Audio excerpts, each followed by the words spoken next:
કેમ છો મિત્રો? આજના સ્તવન બાઇબલ અભ્યાસમાં આપ સર્વનો આવકાર કરું છું. મિત્રો, આજે આપણે માથીની સુવાર્તાના 5મા અધ્યાયની 27થી 6 અધ્યાયની 4 કલમ સુધી અભ્યાસ કરીશું. તેમાં પહાડ પરના ઉપદેશનું ગહન અને વ્યવહારિક વિશ્લેષણ કરવામાં આવ્યું છે. તે સાથે માનવીના આંતરિક વિચારો અને ઈશ્વરીય ધોરણો વચ્ચેનો તફાવત પણ સ્પષ્ટ કરવામાં આવ્યો છે. મિત્રો, આ દિવસોમાં બાહ્ય ધાર્મિક વિધિઓ અને નિયમો પાળવામાં આવે છે, પણ તે આપણા હૃદયની શુદ્ધતા અને ઈશ્વર પરની નિર્ભરતાનો સાચો માર્ગ નથી. તો સાચો માર્ગ શું છે તે જાણવા આવો આજના અભ્યાસમાં આગળ વધીએ.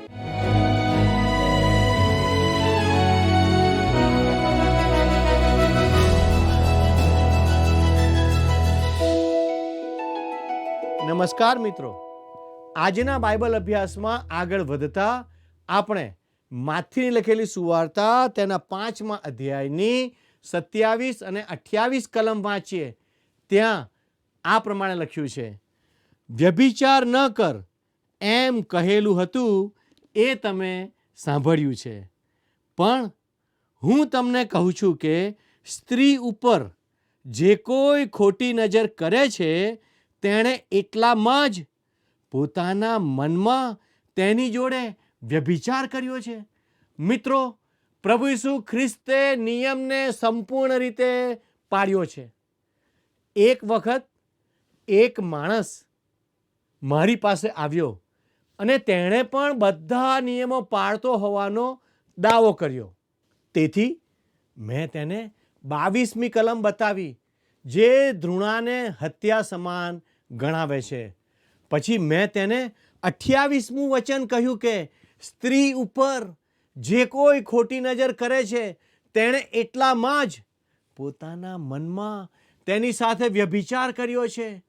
ત્યારબાદ મેં તેને કહ્યું, શું તું ખાતરીથી કહી શકે કે તે એવું ક્યારેય કર્યું નથી?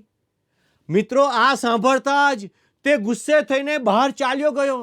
મિત્રો, જો તમે પ્રમાણિક છો તો કદી એવું કહેશો નહીં કે તમે બધા નિયમ સંપૂર્ણ રીતે પાળો છો. 10 આજ્ઞાઓને યાદ કરો વાલા મિત્રો. જો કે માથીએ ફક્ત આ બેનો જ ખુલાસો કર્યો છે અને ખ્રિસ્તે પણ તેનો ઉલ્લેખ કર્યો છે. મારા મિત્ર, પહાડ પરનો ઉપદેશ મને બતાવે છે કે મેં પાપ કર્યું છે અને મારે ઈશ્વરની દયા અને મદદની જરૂર છે. જો તમે એમ કહો છો કે તમે પહાડ પરનો ઉપદેશ પાળો છો, પણ જ્યારે તમે તેને તોડો છો ત્યારે તમે જાહેર કરો છો કે તમે નિયમને મહત્વ ગણતા નથી. આ પછીના વચનો દર્શાવે છે કે નિયમ સંબંધી માણસનો વ્યવહાર કેવો હોવો જોઈએ. આવો મિત્રો, આપણે 29 અને 30 કલમ વાંચીએ. ત્યાં આ પ્રમાણે નોંધ્યું છે, અને જો તારી જમણી આંખ તને ઠોકર ખવડાવે તો તેને કાઢી નાખીને તારી પાસેથી ફેંકી દે. કેમ કે તારા અવયવમાંના એકનો નાશ થાય ને તારું આખું શરીર નરકમાં ન નંખાય એ તને ગુણકારક છે. 30મી કલમ જણાવે છે, અને જો તારો જમણો હાથ તને ઠોકર ખવડાવે તો તેને કાપી નાખીને તારી પાસેથી ફેંકી દે. કેમ કે તારા અવયવમાંના એકનો નાશ થાય ને તારું આખું શરીર નરકમાં ન નંખાય એ તને ગુણકારક છે.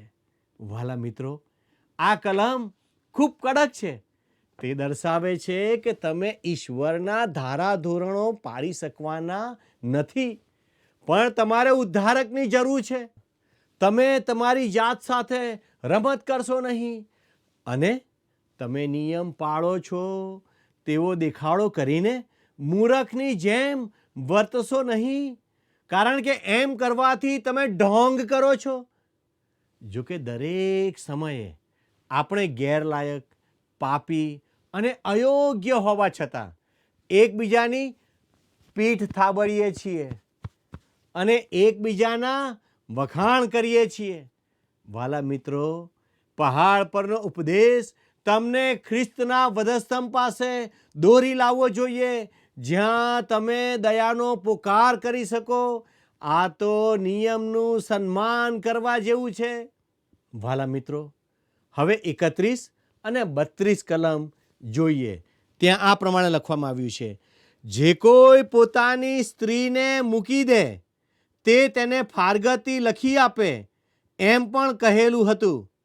પણ હું તમને કહું છું કે વ્યભિચારના કારણ વગર જે કોઈ પોતાની સ્ત્રીને મૂકી દે તે તેની પાસે વ્યભિચાર કરાવે છે, અને જે કોઈ તે મૂકી દીધેલીની જોડે લગ્ન કરે છે તે પણ વ્યભિચાર કરે છે.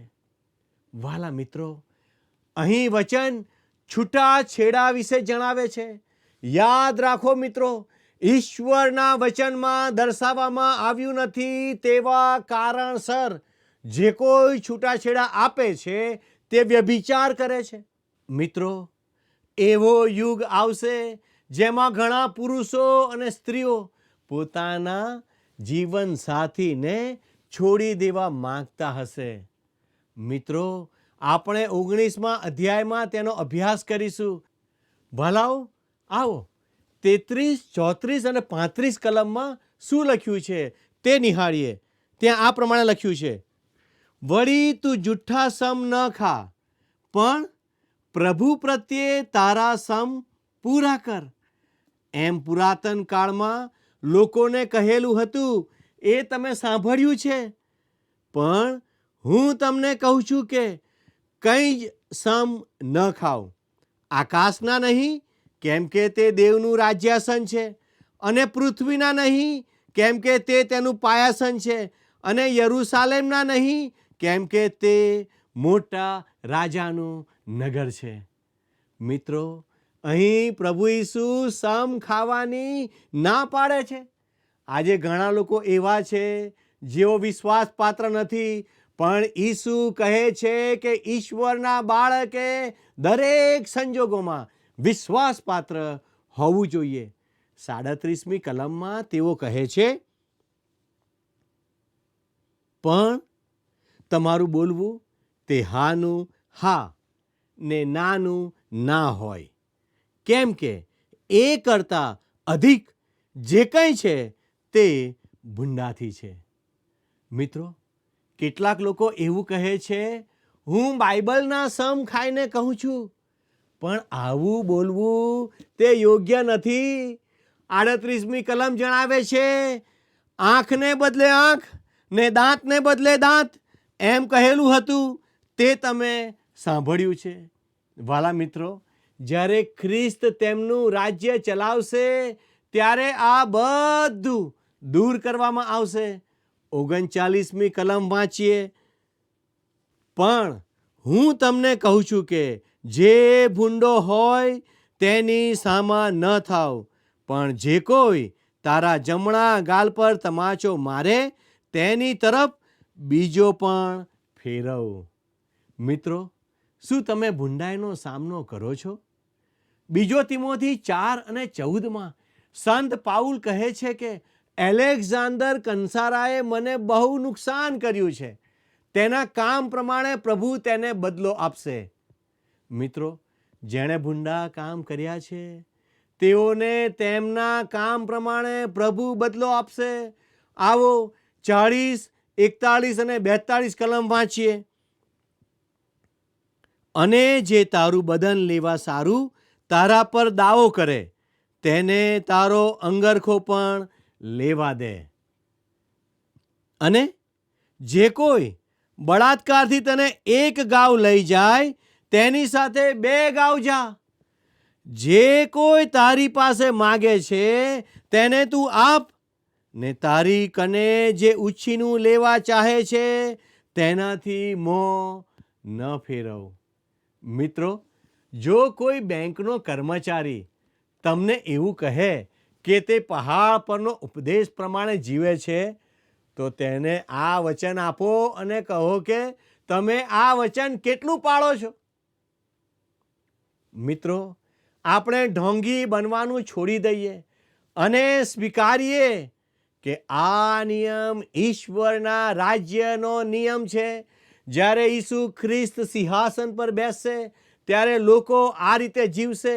હાલના સમયમાં આ નિયમ પ્રમાણે આપણે વ્યવહાર કરી શકતા નથી.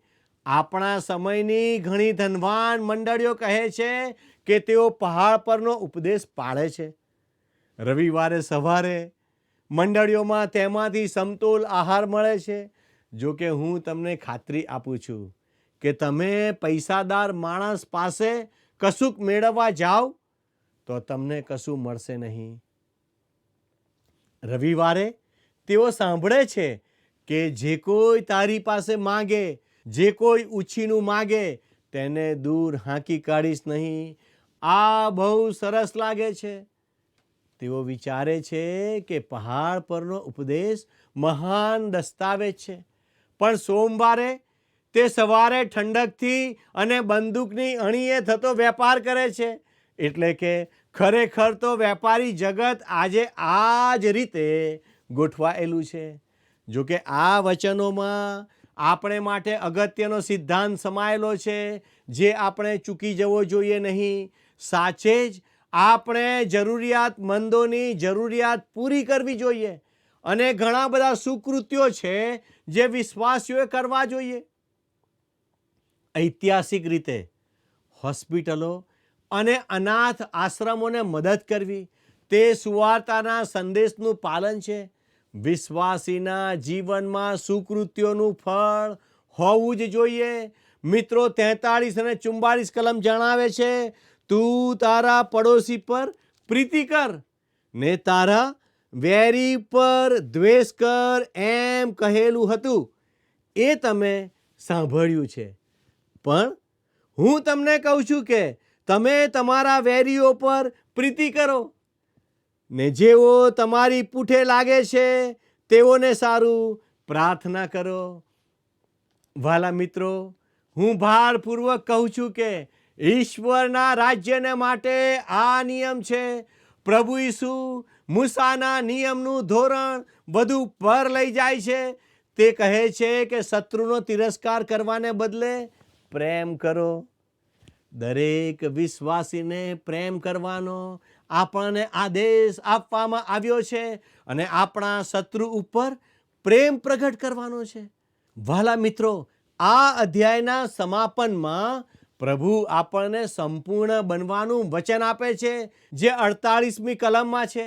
ત્યાં આ પ્રમાણે લખ્યું છે, એ માટે જેવો તમારો આકાશમાંનો બાપ સંપૂર્ણ છે તેવા તમે સંપૂર્ણ થશો.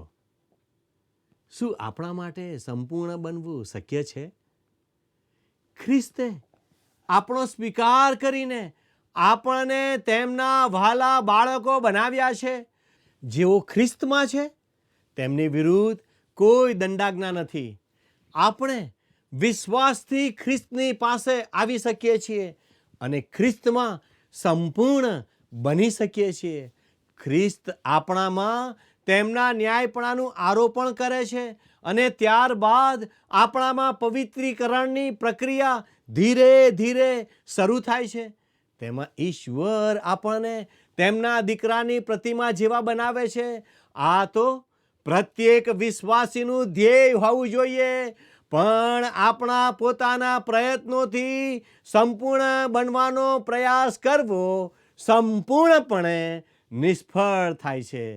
શું તમે ઈશ્વરની સમક્ષ જઈને પોતાના વખાણ કરીને દરેક જાતનો મહિમા અને શ્રેય પોતે લઈને તેને આધારે પોતાને બચાવવા માટે ઈશ્વરને ફરજ પાડી શકો? મારા મિત્રો, તમે તે કરી શકતા નથી કારણ કે તમે અને હું સંપૂર્ણ નથી. આપણને ઉદ્ધારકની જરૂર છે. વાલા દર્શક મિત્રો, આપણે આ અધ્યાયમાં જોઈ ગયા કે રાજા તેમના પ્રજાજનોમાં કેવું ન્યાયપણું હોવું જોઈએ તેની વાત કરે છે. તે ન્યાયપણું શાસ્ત્રીઓ અને ફરોશીઓ કરતાં ચઢિયાતું હોવું જોઈએ. તેમની પાસે ધાર્મિક ન્યાયપણું હતું, જેમ કે નિકોદેમસ સારો અને ધાર્મિક માણસ હતો, પણ આપણા પ્રભુએ તેને કહ્યું, તારે નવો જન્મ પામવો જોઈએ, જે યોહાન 3:1-8 કલમમાં મળે છે. વાલા મિત્રો, શાસ્ત્રીઓ અને ફરોશીઓ કરતા ચઢિયાતું ન્યાયપણું ફક્ત ખ્રિસ્ત પર વિશ્વાસ કરવાથી જ આવી શકે છે. મિત્રો, હવે આપણે અધ્યાય 6નો અભ્યાસ શરૂ કરીએ.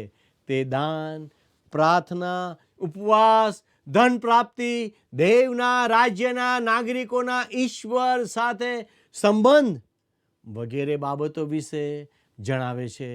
મિત્રો, 5મા અધ્યાયમાં રાજા એવા ન્યાયીપણાની વાત કરે છે જે તેમની પ્રજામાં હોવું જ જોઈએ. તે ન્યાયપણું શાસ્ત્રીઓ અને ફરોશીઓ કરતાં ચઢિયાતું હોવું જોઈએ, જે ફક્ત ખ્રિસ્તમાં આવવાથી મળે છે. માથીનો 6ઠ્ઠો અધ્યાય ધાર્મિકપણાની બાહ્ય બાબતો વિશે જણાવે છે. તેનો હેતુ, તમે ઈશ્વર માટે શું કરો છો તે અગત્યનું છે. આ સંબંધમાં ત્રીજી કોઈ વ્યક્તિ પ્રવેશી શકતી નથી. આ બાબત આત્મા અને ઈશ્વર વચ્ચેની છે. પ્રથમ, આપણા પ્રભુ દાન આપવા વિશે જણાવે છે. આ બધી બાબતો ધર્મની બાહ્ય બાબતો કે દંભ સમાન છે. માથી 6:1 વાંચીએ, ત્યાં આ પ્રમાણે લખ્યું છે, માણસો તમને જુએ એવા હેતુથી તેઓની આગળ તમારા ધર્મ કૃત્યો કરવાથી સાવધ રહો, નહીં તો આકાશમાંના તમારા બાપથી તમને ફળ મળવાનું નથી.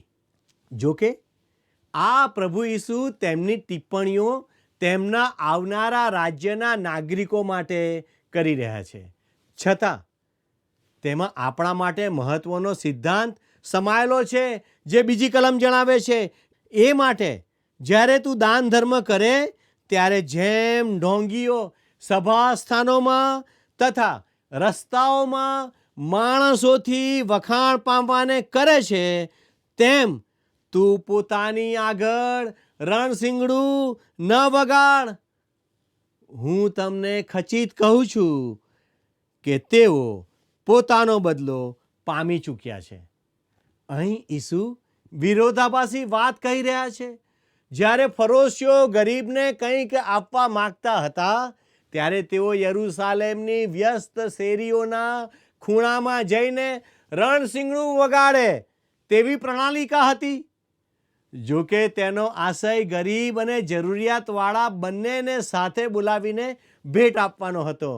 તેને લીધે તેમનું આ સારું કાર્ય બીજા લોકો જુએ તે માટે સારી તક ઊભી થતી. આજે જે રીતે માણસો દાન આપે છે તેની સાથે શું તમને સામ્યતા દેખાય છે? ઈસુ ખ્રિસ્ત કહી રહ્યા છે કે જ્યારે ફરોશીઓ આવું કરે છે ત્યારે તેનો બદલો તેમને મળી ગયો છે. તેમનો બદલો શું હતો? આવું કરવા પાછળ તેમનો શું ઈરાદો હતો? ઈસુ કહે છે કે તેઓ માણસોની પ્રશંસા મેળવવા માંગતા હતા. તેમણે રણશીંગડું વગાડ્યું અને બધા દોડીને જોવા આવ્યા કે તે કેટલી ઉદારતાથી આપે છે. આ તેમનો બદલો હતો. તેમનું દાન આપવું તેમની અને ઈશ્વરની વચ્ચે ગુપ્ત ન હતું. હવે તમે શા માટે દાન આપો છો? તમે જુદી જુદી રીતે દાન આપી શકો છો. ઘણા લોકો મોટી જાહેરાત કરીને દાન આપે છે અથવા દાન આપવા માટે રણશીંગડું વગાડે છે. ઘણા લોકો મોટી રકમનું દાન જે તે વ્યક્તિઓ પાસે રૂબરૂ જઈને આપે છે. મિત્રો, હું તમને કહું કે દાન આપવું તે તમારી અને ઈશ્વરની વચ્ચેની બાબત છે. અને જે ક્ષણે તમે ત્રીજી કોઈ વ્યક્તિને સામેલ કરો છો ત્યારે તમે તેનો બદલો ગુમાવી દો છો.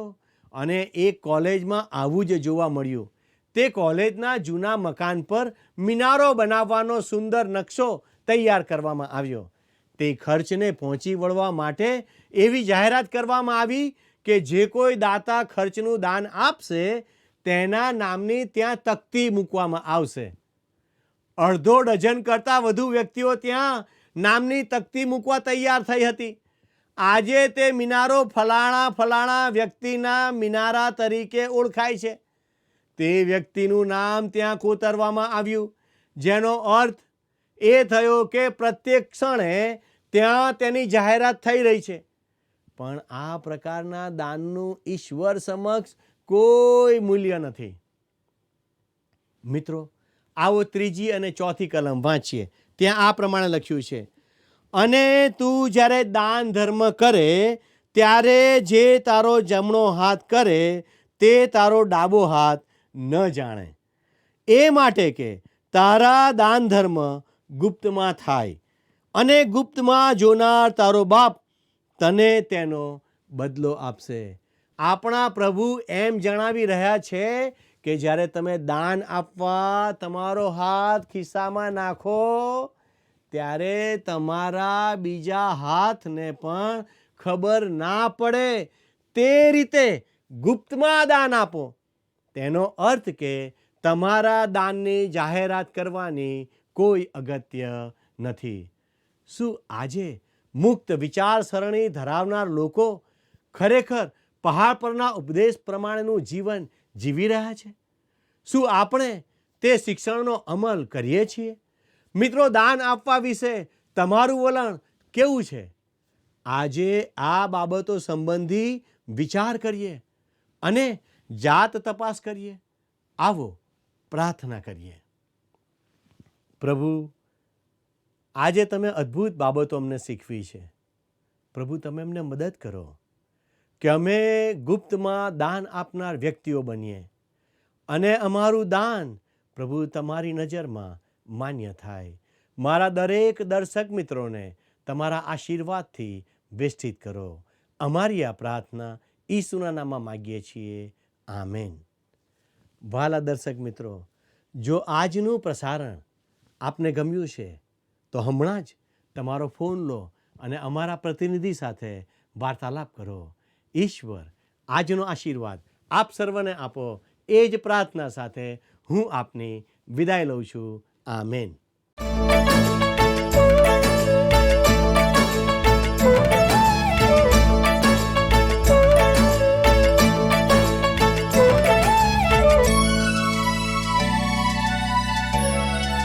जय जय परम दयामय स्वामी, स्मारक गान करो रे.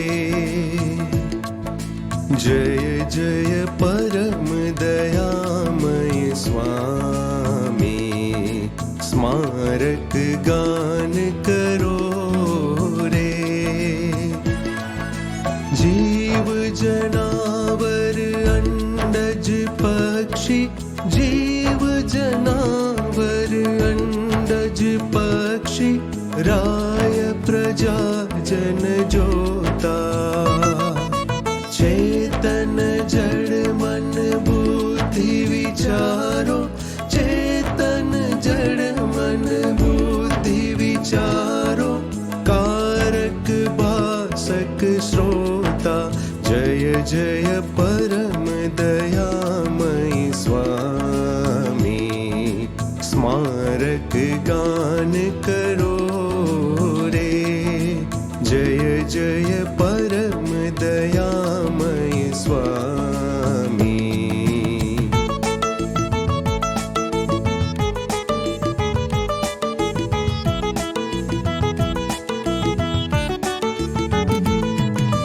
भक्त समाज निरंतर तेने, भक्त समाज निरंतर तेने, साथ भजो अनुरागे. निश दिन ईश्वर ना गुण गाओ, निश दिन ईश्वर ना गुण गाओ, प्रेम सुगायक जागे. जय जय परम दयामय स्वामी, स्मारक गान करो रे. जय जय परम दयामय स्वामी.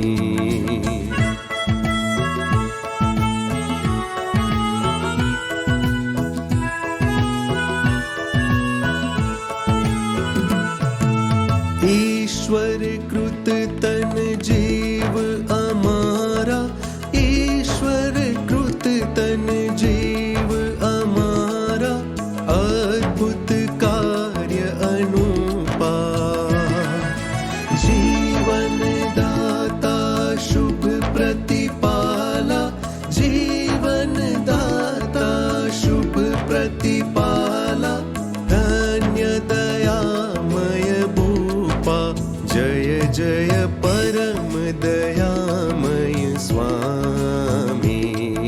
स्मारक गान करो रे, जय जय परम दयामय स्वामी।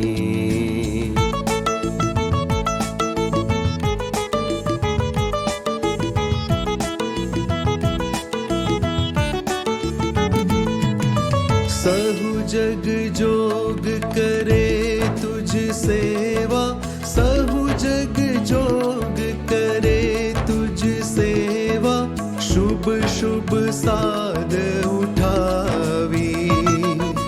गान वखाण करो सहु ठामे, गान वखाण करो सहु ठामे, अंतर मन हर खावी। जय जय परम दयामय स्वामी। स्मारक गान करो रे, जय जय परम दयामय स्वामी। स्मारक गान करो रे। પ્રિય મિત્રો, આજના અભ્યાસ પરથી જાણવા મળ્યું કે પહાડ પરનો ઉપદેશ આપણને આપણા અહંકાર અને ધાર્મિક દંભને દૂર કરી ઈશ્વરની અપાર કૃપા અને ન્યાયપણા તરફ દોરી જાય છે. જીવનના દરેક વ્યવહારમાં, પછી તે દાન હોય, વાણી હોય કે સંબંધો હોય, પણ ઈશ્વર હૃદયની શુદ્ધતા ઈચ્છે છે. મિત્રો, આ સત્યનો સ્વીકાર કરવો એ જ સાચા આત્મિક જીવનની શરૂઆત છે. આ વચનો આપણને ઈશ્વરના રાજ્યના સાચા નાગરિક બની પવિત્રીકરણની પ્રક્રિયામાં આગળ વધવા માટે પ્રેરિત કરે છે. શું તમે તે માટે તૈયાર છો? આપના પ્રતિભાવો મોકલવા માટે અમારો સંપર્ક નંબર છે 94 29 37 56 10. આ નંબર પર તમે મિસ કોલ, ફોન અથવા વોટ્સએપ મેસેજ કરી શકો છો. મિત્રો, હવે આજનો પ્રશ્ન છે, દાન આપવા વિશે પ્રભુ ઈસુએ શું શીખવ્યું? એ. રણશીંગડું વગાડીને આપવું. બી. લોકોના વખાણ પામવા આપવું. સી. ગુપ્ત રીતે આપવું. ડી. જાહેરમાં આપવું. મિત્રો, ગત પ્રશ્નનો જવાબ છે બી. ધન્યતાઓથી. અમારા આજના પ્રશ્નનો જવાબ અમને જરૂરથી મોકલી આપશો. ધન્યવાદ. શું તમને આ કાર્યક્રમ ગમ્યો? અત્યારે જ અમને મિસ કોલ કરો